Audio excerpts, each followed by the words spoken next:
शुभम करोति कल्याणम। भगवान आशुतोष की आराधना से बनेंगे सारे काम, मनोरथ होंगे पूरे। शुक्र प्रदोष व्रत से मिलेगी आरोग्य, सौभाग्य की प्राप्ति। प्रातःकाल ब्रह्म मुहूर्त में उठकर समस्त दैनिक कृत्यों से निवृत्त हो स्वच्छ वस्त्र धारण करना चाहिए। तत्पश्चात अपने आराध्य देवी देवता की पूजा अर्चना के बाद अपने दाहिने हाथ में जल, पुष्प, फल, गंध व कुश लेकर प्रदोष व्रत का संकल्प लेना चाहिए। दिन भर निराहार रहकर सायंकाल पुनः स्नान कर स्वच्छ वस्त्र धारण करके प्रदोष काल में भगवान शिव जी की विधि विधान पूर्वक पंचोपचार, दशोपचार अथवा षोडोपचार पूजा अर्चना करनी चाहिए। भगवान शिव जी का अभिषेक करके उन्हें वस्त्र, यज्ञोपवीत, आभूषण, सुगंधित द्रव्य के साथ बेलपत्र, कनेर, धतूरा, मंदार, ऋतु पुष्प, नैवेद्य आदि अर्पित करके धूप दीप के साथ पूजा अर्चना करनी चाहिए। शिव भक्त अपने मस्तिष्क पर भस्म और तिलक लगाकर शिव जी की पूजा करें तो पूजा शीघ्र फलदायी होती है। शिव जी की विशेष अनुकंपा प्राप्त करने के लिए प्रदोष व्रत कथा का पठन या श्रवण करना चाहिए। श्रद्धा भक्ति भाव के साथ किए गए प्रदोष व्रत से भोलेनाथ की कृपा से जीवन में सुख, सौभाग्य एवं उन्नति का सुयोग बनता है। शुक्र प्रदोष व्रत कथा। सूत जी बोले, प्राचीन काल की बात है, एक नगर में 3 मित्र रहते थे। तीनों में ही घनिष्ठ मित्रता थी।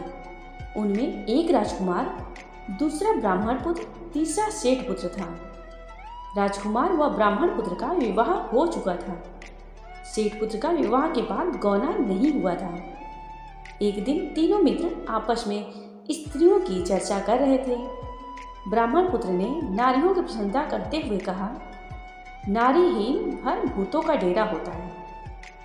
सेठ पुत्र ने यह वचन सुनकर अपनी पत्नी लाने का तुरंत निश्चय किया। सेठ पुत्र अपने घर गया और माता पिता से अपना निश्चय बताया। उन्होंने बेटे से कहा कि शुक्र देवता डूबे हुए हैं। इन दिनों बहु बेटियों को उनके घर से विदा कर लाना शुभ नहीं होता। अतः शुक्रोदय के बाद तुम अपनी पत्नी को विदा कर लाना।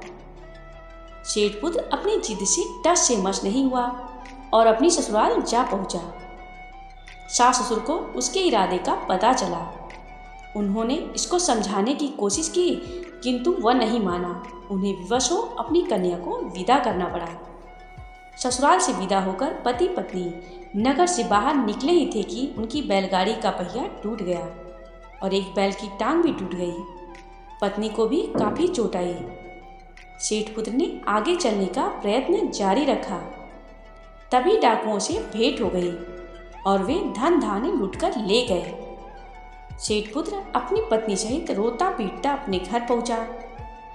जाते ही उसे सांप ने डस लिया। उसके पिता ने वैद्यों को बुलाया। उन्होंने देखने के बाद घोषणा की कि सेठ पुत्र 3 दिन में ही मर जाएगा।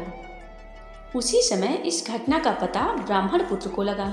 उसने सेठ से कहा कि आप अपने लड़के को पत्नी सहित बहू के घर वापस भेज दो। यह सारी बाधाएं इसीलिए आई है कि आपका पुत्र शुक्रास्त में पत्नी को विदा करा लाया है। यदि यह वहां पहुंच जाएगा तो बच जाएगा। सेठ को ब्राह्मण पुत्र की बात जच गई और अपनी पुत्र वधू को वापस लौटा दिया। वहां पहुंचते ही सेठ पुत्र की हालत ठीक होनी आरंभ हो गई। शेष जीवन सुख आनंद पूर्वक व्यतीत किया और अंत में वह पति पत्नी दोनों विमान द्वारा स्वर्गलोक को चले गए। जय भोलेनाथ, जय भोलेनाथ।